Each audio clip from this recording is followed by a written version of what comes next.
You're being hunted, not metaphorically, not eventually. Right now, the leopard has been tracking you for 3 hours, waiting for you to separate from your group. You're 4 feet tall, weigh 60 lb, soaking wet, and your biggest weapon is a rock you can barely throw 10 FO.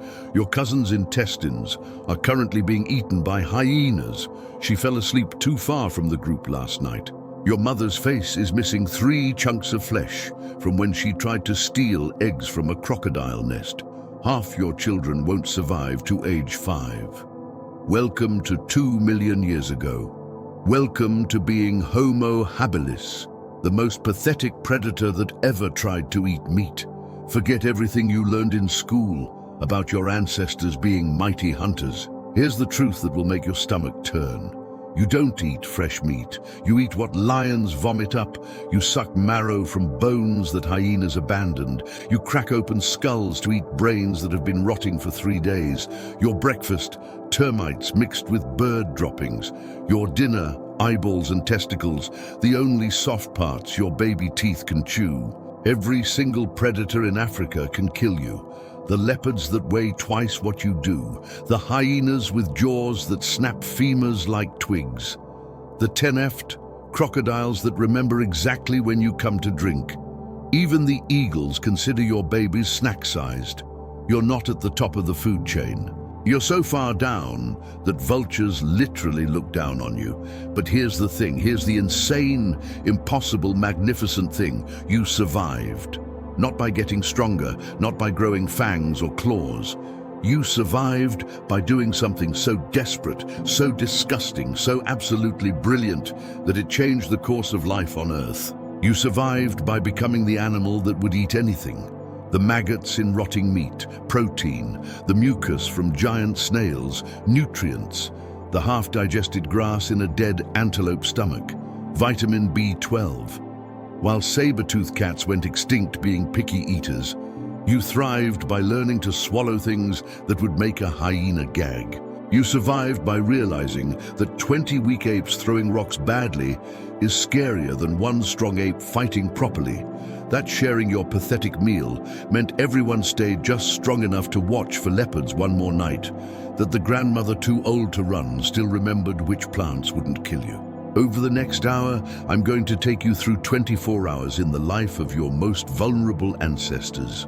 You're going to feel what it's like to wake up counting who didn't get eaten overnight, to steal breakfast from the mouths of predators, to feed your children food so revolting that your body tries to vomit while your brain forces you to swallow. To fall asleep knowing that the leopard who killed your cousin is watching you from just beyond the firelight. This isn't a nature documentary. This is a horror story where you're both the victim and the hero, where every meal might be your last, every shadow might have teeth, and the only reason you exist today is because 2 million years ago, a scrawny ape looked at a world designed to kill it and said, "Not today." They were more prey than predator, more meal than hunter, more desperate than brave. They were Homo habilis. They were pathetic, and they were the reason you're alive to watch this. The branch shakes. Your eyes snap open in the half-light before dawn. Below, something moves through the grass. Something with spots and muscles is designed for climbing. The leopard is checking if anyone fell during the night. You're Homo habilis, and you're awake because the dead don't get second chances. Your fingers, more curved than any human who will ever live after you, grip the acacia branch with desperate strength. Around you, 23 others cling to their own branches. Your band, your survival. The elderly female 2 trees over makes the soft clicking sound that means all here. You count the responses. 22 clicks back. Someone's missing. The smell hits before the sight. Blood mixed with the musk of a big cat. Below in the pre-dawn darkness, you see the drag marks. Little Odo, who couldn't climb as fast with his infected foot, didn't make it up the tree last night. The leopard got him at the base, probably killed him before he could scream. Now there's just a dark trail leading into the thorn bush where the cat will feed undisturbed. This is your morning routine, counting who survived the night. Your stomach churns not from grief, but from hunger. You haven't eaten meat in 3 days, just the bitter underground tubers that make your jaw ache, and the termites that squirm as you crunch them. Your brain needs 400 calories a day just to function, twice what your Copithecus ancestors required. But that bigger brain is why you're alive, and they're fossils. It tells you the leopard will be busy feeding. It tells you which trees connect overhead. It tells you that survival requires moving. Now, while the predator is distracted, you descend, but not to the ground, never straight to the ground. You move through the canopy, branch to branch, your long arms swinging you forward, while others watch for the slightest movement below. A martial eagle circles overhead, large enough to take a baby. The mothers clutch their infants tighter, using their bodies as shields. The sun rises over the East African savanna, and with it comes a terrible clarity. You see the hyenas returning to their den after a night of hunting, blood on their muzzles. You see vultures beginning to circle something to the north, something dead or dying. You see the footprints of Homo erectus, those tall, straight-walking cousins who move through this landscape like they own it. But you're not them. You're 3 1/2 FTs tall, with arms too long and legs too short. Your teeth are small, your muscles weak. In a world of saber-toothed cats, giant hyenas and crocodiles that grow to 20 ft, you're not a predator. Your breakfast, the band moves as one, always touching distance apart. The strong males don't lead. They circle the edges, watching. The females with good eyes guide the group, clicking directions. Everyone over age 5 carries a rock, not shaped into tools yet, but heavy enough to throw. It won't kill a predator, but it might make one reconsider. By the time the sun fully rises, you've covered half a mile, a pitiful distance, but you're alive. That's the only victory that matters. Behind you, the leopard feeds on little Odo. Tonight, you'll need to find new sleeping trees, ones the cats haven't marked yet. This is Dawn for Homo habilis, a terror-filled accounting of who made it through another night, a desperate scramble for safety, and the constant knowledge that most predators run faster, climb better, and kill easier than you ever will. You survive because you're together. Alone, you're just meat that hasn't been eaten yet. The vultures tell you where breakfast is. 7 of them spiral down from the morning thermals, their shadows racing across the grassland like dark promises. Your band has been moving toward them for an hour, but carefully. Vultures mean death, and death means the killers might still be nearby. You smell it before you see it. The copper-sweet stench of blood mixed with the green smell of punctured intestines. Through the tall grass, you spot a young zebra, its striped hide torn open at the belly. The lions that killed it are gone, probably sleeping off their feast. But others have arrived. 3 spotted hyenas work at the carcass. Their massive jaws crushing bones your teeth could never dent. They're focused, aggressive, drunk on calories. This is the moment. This is why your brain burns 20% of your body's energy. Why evolution gambled everything on intelligence over strength. You pick up 2 rocks, 1 in each hand. Not tools.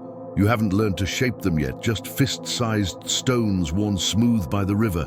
The others spread out in a half circle, everyone holding rocks. 20 weak apes against 3 bone-crushing specialists. It shouldn't work, but it does. You start the noise, a shriek that comes from somewhere deeper than your throat, older than language. The others join in, their voices creating a wall of sound that speaks directly to the predator's brain. Something is wrong here. You throw your first rock. It misses, but that's not the point. 20 rocks flying at once, even badly aimed, creates chaos. The hyenas dodge, confused. These aren't the mighty Homo erectus with their spears. You're just scavengers like them. But you're loud, you're many, and you're insane enough to attack. The hyenas retreat, but not far, just to the edge of the clearing, pacing, waiting. They know you're weak. They're counting on you making a mistake. Now comes the disgusting part. You don't get the meat that's already gone or too tough for your small teeth to tear.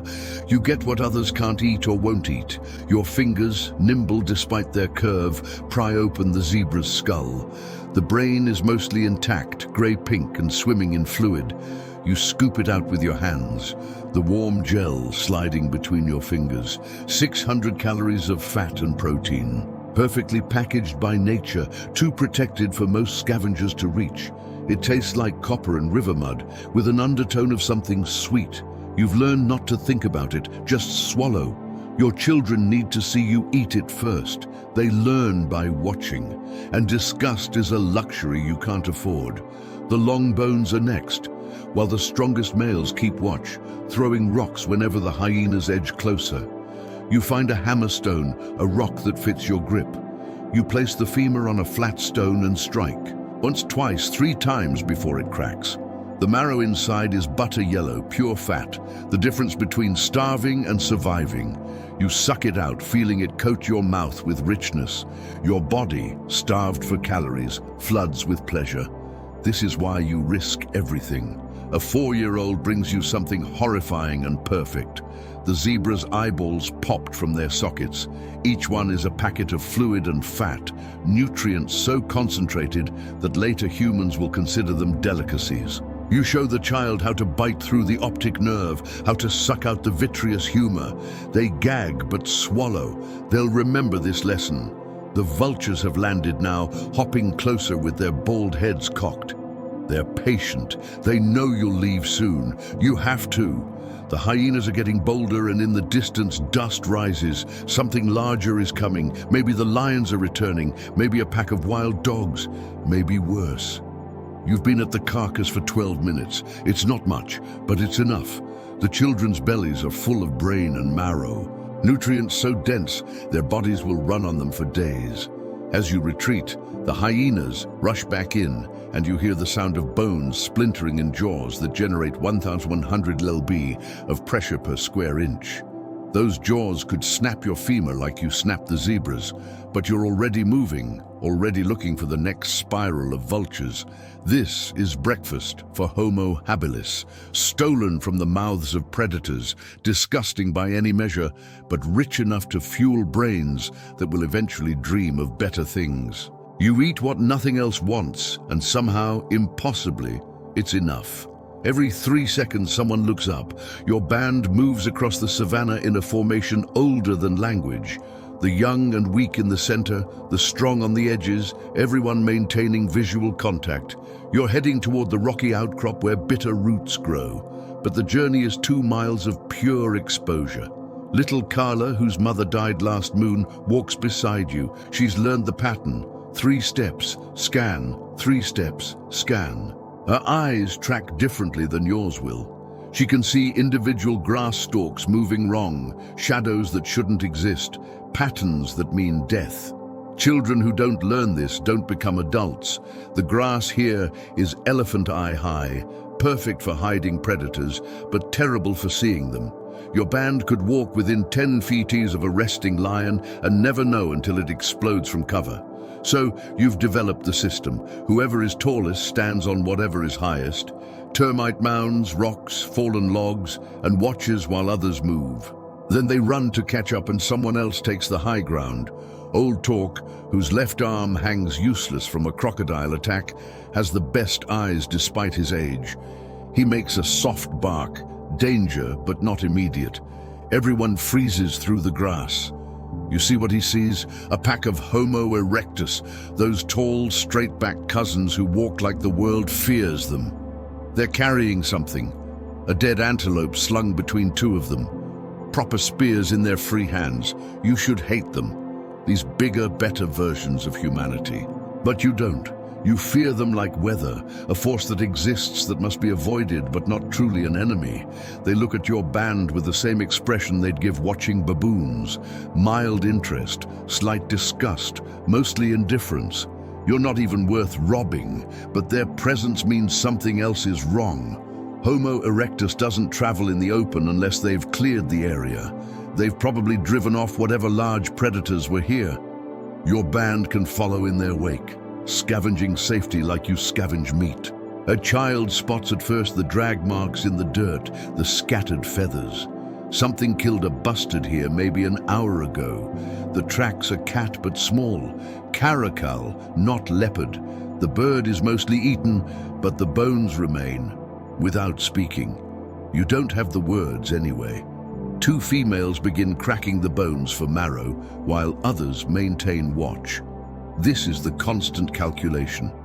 Calories gained versus calories spent versus risk accepted. The bird bones might yield 200 calories total, barely worth stopping. Except you've learned that many small meals are safer than few large ones. Giant hyenas can't steal what you've already swallowed. Movement in the grass. Everyone's rocks come up, arms cocked to throw, but it's just a warthog trotting past with its tail vertical like a flag. It ignores you completely. You're not predators to fear, just obstacles to avoid.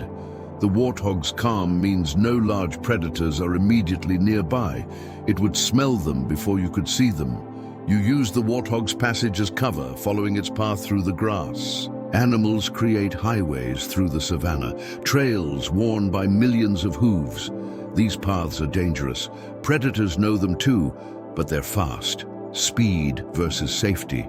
Another constant calculation. The sun climbs higher, and with it comes the heat that will soon make movement impossible, but also the heat that makes cold-blooded crocodiles active, that drives lions to shade, that brings out the mambas and cobras. Every hour of every day has its own catalogue of death. A martial eagle circles overhead, and the mother with the newest infant hunches over, making herself a shell. The eagle could take a baby, has taken babies, will take babies, but not this baby, not today. The mothers have learned to read the eagle's hunting patterns. Know when they're hunting versus when they're traveling. This one is just passing through. By midday, you reach the rocky outcrop. The roots here are bitter enough to make you gag, but they fill stomachs. More importantly, the rocks provide elevation, sight lines, escape routes. Your band spreads out, everyone watching different directions, creating a web of vision that covers 360 degrees. This is life for Homo habilis. Not hunting, not gathering, but watching. Always watching. Every moment spent processing food is a moment not watching for death. Every conversation that will develop in 1,000,000 years starts here with the simple need to communicate threat without turning your back on it. You survive because 23 pairs of eyes see more than one. Because fear keeps you sharp. Because paranoia is just another word for experience, and the experienced live long enough to breed. The termite mound rises like a brown monument to insect civilization, taller than two of you standing on shoulders. The guards have already emerged in the morning heat. Their heads evolved into chemical weapons, but you're not here for them. Your grandmother, ancient at 35, shows the children how to select the right stick. Not any twig will do. It needs to be straight, thin enough to fit the holes, strong enough not to break, rough enough that termites will bite it. She's been doing this since before your mother was born, her fingers knowing the perfect stick by touch alone. She slides it into one of the entrance holes, twisting gently. The soldier termites attack immediately, their mandibles locking onto the invader. She waits. Patience is everything, then pulls out the stick, now covered with writhing insects. She runs it between her teeth, scraping off the termites like corn from a cob. They pop between her molars, releasing a burst of formic acid that burns her tongue. 6 grams of protein consumed in seconds. The children watch, disgusted but fascinated. Termites are survival food. What you eat when there's nothing else, but also reliable food available year-round. Your brain needs protein to maintain itself. When there's no meat, no eggs, no marrow, there are always termites. But today, someone finds something better or worse, depending on your perspective. Young Jay, exploring the base of a rotting log, makes the excitement call. Not danger, not food exactly, but something worth investigating. The others gather to see his discovery. Beetle grubs, each as thick as your thumb, white and pulsing with life. They're wood-boring larvae, spending 2 years eating cellulose, converting tree into protein. You pick one up, feeling it wriggle against your palm. Its skin is translucent, showing dark intestines full of digested wood. The thought of eating it makes your mouth flood with saliva, not from desire, but from the body preparing to vomit. But your grandmother takes one, bites off its head with her remaining teeth, and sucks out the insides like pudding from a skin bag. The taste is indescribable, fatty like marrow, but with an undertone of rotted wood and soil. The texture is worse, like swallowing snot that fights back. But each grub is 50 calories of pure fat and protein. Nutrients are so concentrated that your body responds with involuntary pleasure, even as your mind recoils. A child finds something else in the log: honey. Not the golden flowing sweetness of modern imagination, but dark, thick honey mixed with bee larvae, dead bees and wax. The nest is small, the bees stingless. The aggressive African honeybees haven't evolved yet. Your band descends on it like addicts, fingers scooping out everything, eating wax, larvae and honey together. The larvae pop in your mouth like tiny balloons full of cream. They taste like concentrated youth. All the proteins meant to build a bee compressed into packages smaller than rice grains. Mixed with honey, they become almost palatable. Almost. But the day's most disgusting feast comes from something unexpected. Yesterday's rain brought out the snails. Giant African land snails. Each shell is the size of a child's fist. They're everywhere, leaving silver trails across the rocks. Most predators ignore them. Too much work for too little meat. But your band knows better. You smash the shell against a rock, careful not to damage the meat inside. The snail retracts, releasing a flood of mucus, its defense mechanism. This slime is pure protein, disgusting but nutritious. You've learned to roll the meat in ash from old fires, which cuts through the mucus and makes it possible to hold. The ash also adds minerals your body craves. The meat itself is rubbery, requiring more chewing than your small teeth can easily manage. But it's meat without the risk of stealing from predators, protein without the danger of hunting. You feed it to the children first, watching them struggle to swallow, knowing they need the nutrients more than their disgust matters. As the day wears on, your band grazes through the landscape like living vacuum cleaners, consuming things that nothing else will touch. Bird droppings containing undigested seeds, grasshoppers with their legs pulled off, the spongy material inside acacia thorns where ants store nectar, blood from your own wounds sucked to recover the iron. This is the reality glossed over by evolution textbooks. Before tools, before hunting, before fire, your ancestors survived by eating things that would make modern humans vomit. You were the ultimate generalists, the species that would try anything once, twice, if it didn't kill you. By evening, everyone's belly is full. Not satisfied, never satisfied, but full enough to sleep. The children's faces are stained with grass green from chewing stems, their breaths sour from fermented fruit found under a fig tree. Your grandmother's teeth are black from termite acid.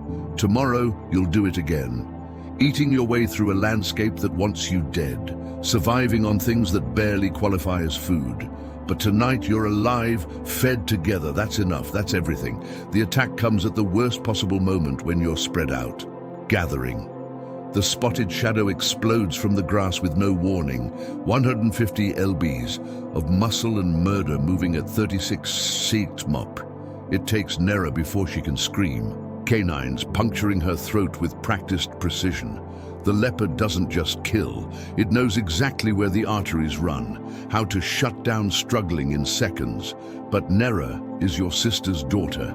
Nera is a band. Nera is worth dying for. The response is immediate and insane. 22 voices erupt in shrieks that carry for miles.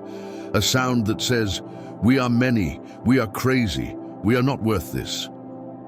Rocks fly from every direction, not aimed, just thrown, creating a chaos of stone that no single predator can track. The leopard drags Nera toward the thorn bush, but you're already moving. Not away, that would be sane.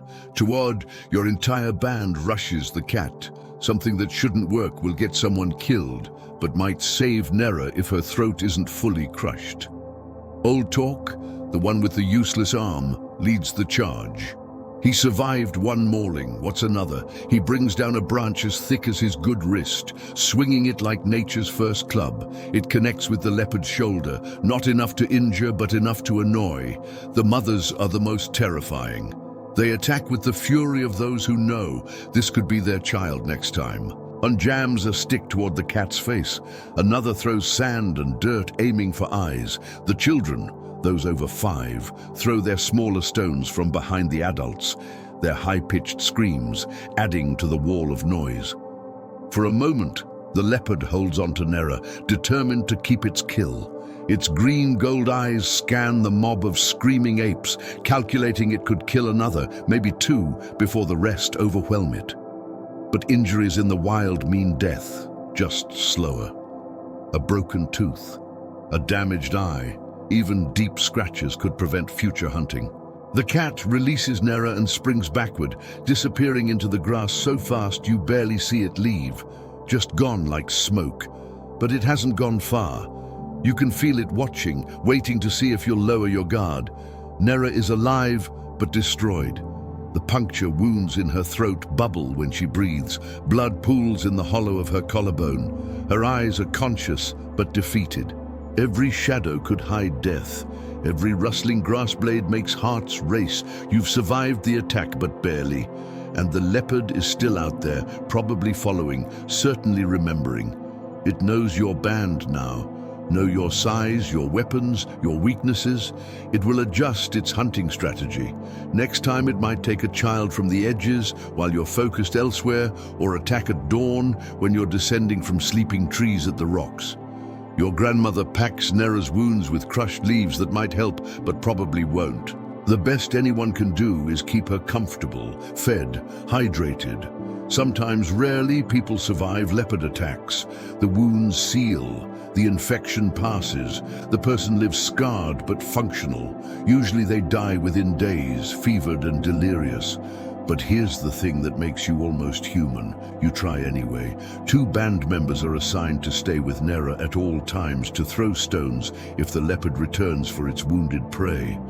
Others bring her water and cupped leaves, termites for protein, soft fruit that doesn't require chewing. The children are shown her wounds not to frighten, but to teach. This is what leopard attacks look like. This is why we watch. This is why we stay together. As the sun sets, painting the savannah golden red, your band builds more fires than usual, creating a ring of light and smoke.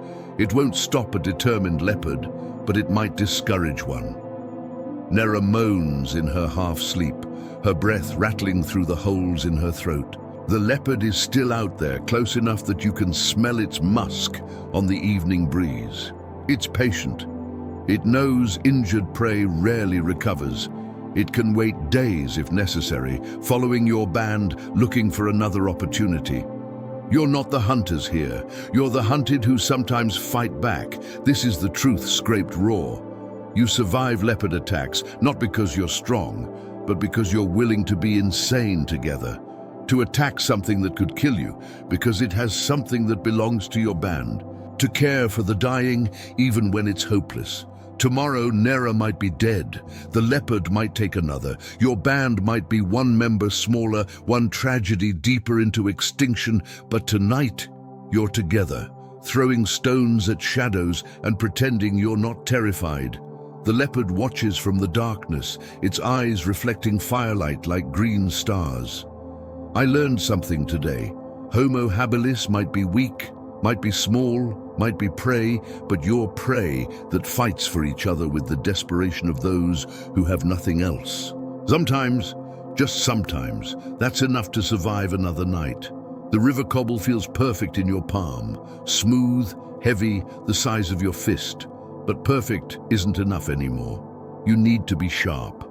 Your mother sits beside you at the rocky outcrop, demonstrating for the 7th time. She's missing 2 fingers from a crocodile attack, but the remaining ones still know the angles. She positions the cobble on her thigh, picks up the hammerstone, and strikes. Not hard. That's the mistake children make, controlled. The stone splits, revealing an edge that gleams like water. You try. Your strike is too soft, barely chipping the surface. The other children laugh, not cruel, but the way the band laughs, encouraged through mockery. You try again, too hard this time. The stone shatters into useless fragments. Good river cobbles are precious, you've just wasted one. But this is how learning happens. Failure by failure, stone by stone. Old talk keeps watch while the tool-making session continues. 5 band members are learning, 3 lessons. Everyone else maintains the perimeter. Making tools is when you're most vulnerable, focused on your hands instead of the horizon. The sharp crack of stone on stone announcing your location to every predator within a mile. Your cousin Mech succeeds first. His flake isn't pretty, but it's sharp enough to slice through the hide. He tests it on his own arm, drawing a thin line of blood before your mother slaps his hand. Blood attracts predators. Everything attracts predators. The real advantage isn't the sharpness, it's what sharpness means. A sharp stone turns inedible. That dried out carcass the hyenas abandoned. Your stone can crack the bones they couldn't. That tough root that breaks teeth. Your stone can slice it thin enough to chew. That thick hide protects marrow. Your stone makes it paper. But stones are also distant. A thrown rock might not kill, but it hurts. It confuses me. It makes predators reconsider. Your band carries stones constantly now, pockets full of potential energy. You're still prey, but prey that fights back from 10 FTs away. Your grandmother interrupts the lesson with an excited chirp. She's found something, a previous band's cache, stones they prepared and left behind. Maybe your own band from seasons ago, maybe strangers. Doesn't matter, the stones are here, 20 prepared flakes, 3 good hammerstones, even a chopper with an edge maintained through careful retouching. This changes everything. Instead of spending the morning making tools, you can spend it gathering. Instead of staying in one exposed location, you can move. The cache tools are survival multiplied, time saved, risk reduced. You pick up one of the found flakes, feeling its weight, its balance. Someone sat where you're sitting, knocked this stone exactly right, left it for whoever came next. Maybe they're dead now. Maybe a leopard got them. Maybe they're still out there leaving other caches, paying forward survival. Your mother shows you the most important lesson, how to prepare stones for tomorrow, not just making tools for now, but thinking ahead. This rock might not help you today, but someday you'll be running from something desperate and find the tool you left yourself when you had time. The stone in your hand isn't just a stone, it's crystallized planning. It's tomorrow imagined today. It's the first step toward becoming something more than prey, becoming something that shapes the world instead of just surviving it. The approach to water is where most things die. Your band has been watching the waterhole for an hour, counting predators like a deadly attendance sheet. 2 crocodiles visible only as floating logs. A leopard's tracks in the mud, maybe 6 hours old. Hyena scat, still fresh enough to stink. This is the only water for miles, which means everything drinks here, everything hunts here. But you're down to licking morning dew off leaves. The children's lips are cracked. The elderly move slower. Dehydration kills as surely as leopards, just quieter. You have to risk it. The approach happens in stages. First, the sentinels. Your 2 best stone throwers move to high ground where they can see and be seen. Their job isn't to protect, but to scream, to give the others maybe 3 seconds to react. Next, the probes. 3 young adults approach the water's edge, making noise, throwing stones into the shallows. If something explodes from the water, better to know now. The crocodiles don't move.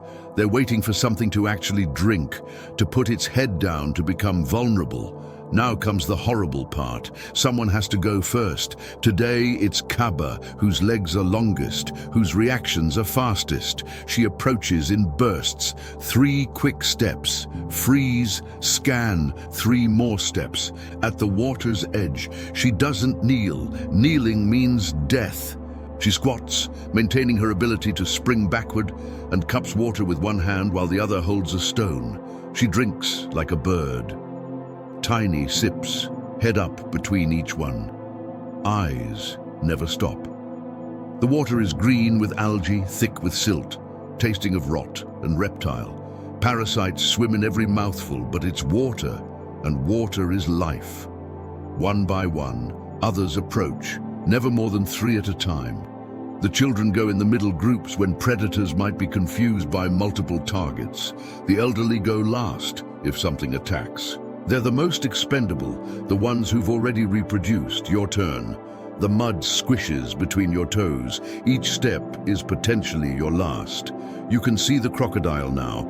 Its eye tracks you, patient as stone. You're too far for it to lunge.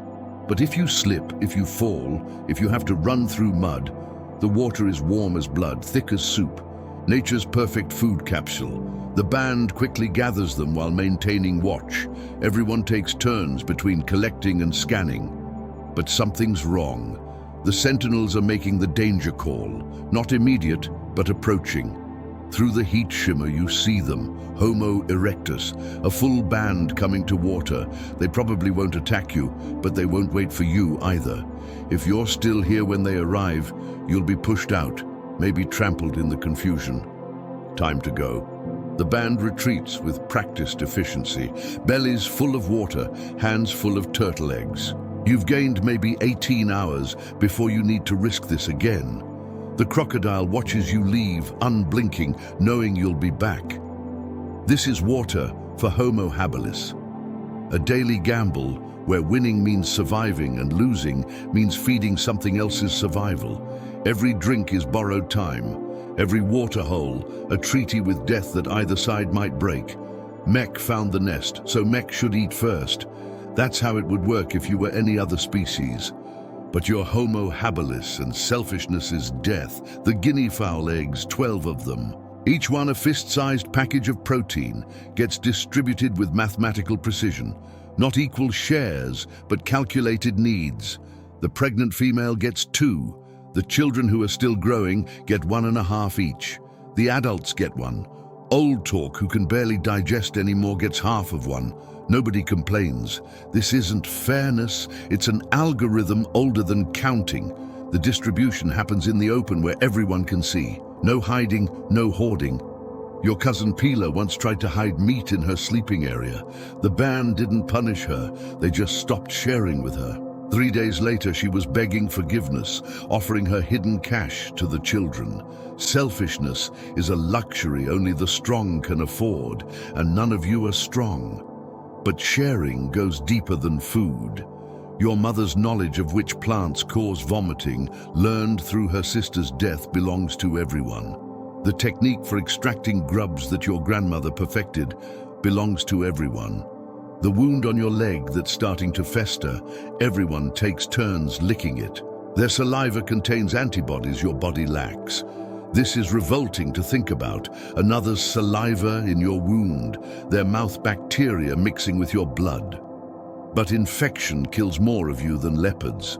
And somehow, the group's combined immunities work better than individual resistance. You survive because 20 immune systems share their lessons. When evening comes and the band settles around the rocky outcrop, the real sharing begins. Not food, but calories themselves. The mothers with infants cluster together, their bodies creating a furnace of warmth. The children pile like puppies, conserving energy through contact. Even the adult males who spend the day projecting strength curl together against the cold. Your grandmother, ancient and skeletal, is placed in the center. Not from respect, though there's that too, but because she needs the warmth most and provides the least. She's a heat sink, absorbing everyone else's calories. In pure survival mathematics, she should be abandoned. but she knows which streams run dry in drought years. She remembers where the emergency tubers grow. Her knowledge is worth more than the calories she consumes. Young Carla, orphaned last month, doesn't belong to anyone specific. Now she belongs to everyone. Each adult takes turns feeding her, teaching her, protecting her. Not from kindness. Kindness is what you call it when you have enough. This is investment. Carla might be the one who spots the leopard that would have killed you. She might birth the children who remember your stories. The sharing extends to things that shouldn't be valuable but are. A smooth stick that's perfect for termite fishing. A sharp stone that fits the hand just right. These get passed around, used by whoever needs them most. Personal property is another luxury you can't afford. Even injuries get shared in a way. When Nera was attacked by the leopard, everyone took turns watching her, cleaning her wounds, bringing her water. Not because she'd recover, she didn't, but because next time it might be you with holes in your throat, hoping someone cares enough to bring you termites while you die. This is the mathematics of the weak. Alone, you're too small, too slow, too fragile. Together, you're still small, still slow, still fragile, but you're fragile in shifts. You're weak with backup. You're prey that shares the burden of being hunted. Tomorrow, someone will find food and give it away. Someone else will spot danger and scream warning instead of running. Someone will risk their safety for someone else's child, not from love. Love is what you call it later, from the desperate understanding that alone means dead, and dead means your genes stop here. Sharing isn't kindness. It's the only strategy that works when everything is stronger than you. Darkness falls like a curtain made of teeth. The fires are already burning, 3 of them arranged in a triangle around your band's sleeping area. Not for warmth, though that's welcome, for visibility. Every leopard, every hyena, every saber-toothed nightmare prefers attacking what can't see it coming. Your band doesn't really sleep at night. You doze in shifts. Someone is always awake, always watching. The sentinel rotation was worked out generations ago. The young adults take the deepest night hours when reactions need to be fastest. The elderly take pre-dawn when experience matters more than reflexes. Tonight, you're on the second watch, the worst one. Late enough that exhaustion pulls at your eyelids. Early enough that dawn seems impossible. You sit with your back to the fire, letting your eyes adjust to the darkness beyond. Every shadow could hide death. Every sound needs investigation. The children sleep in the center, piled together like breathing stones. Around them, the mothers form an inner ring. Then the males and elderly create the outer wall. It's not heroism, it's practical. The ones who can fight or flee need to meet danger first. The ones who carry the future need protection most. Your sleeping position matters. Never with your head toward the outside. A leopard can crush a skull in one bite. Always with rocks within reach, even while sleeping. Some band members sleep clutching stones like teddy bears that could crack skulls. A sound, not loud, just wrong. A footfall that doesn't match the rhythm of wind or settling bodies. You make the soft clicking sound that means attention, not alarm. Others wake without moving, their breathing staying steady while their hands find weapons. Through the firelight you see eyes, green, reflective, patient, the leopard from 2 days ago, the one that took Nera. It's checking, always checking, looking for weakness, looking for someone who strayed too far from the group to urinate, looking for a child who rolled away from the pile. You don't throw stones, not yet. Throwing means escalation, and escalation might trigger an attack. Instead, you stand slowly, making yourself tall. Others stand too, a wall of vertical shadows. The message is clear. We're awake. We're ready. We're not worth it. The leopard fades back into darkness, but you know it hasn't gone far. It never goes far. An hour later, different eyes. Hyenas this time. 3 of them were drawn by the smell of today's turtle eggs. They're bolder than the leopard.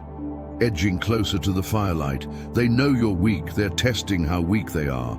This time you do throw stones, and the night erupts with shrieks and rocks. The hyenas scatter but circle back, laughing their nightmare laughs.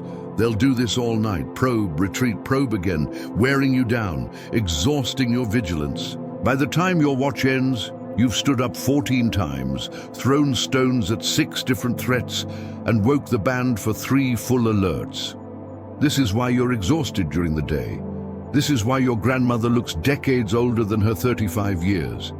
Every night is a siege, and you're always outnumbered. As dawn approaches, that dangerous time when nocturnal predators make last attempts and diurnal ones begin hunting. Everyone is awake. The children are lifted onto shoulders. The elderly help to their feet. The fires are banked with dirt, saving embers for tonight. You've survived another night. Not through strength or weapons or even intelligence, through vigilance that borders on paranoia, through sharing the burden of staying alive, through being too much trouble for most predators to bother with.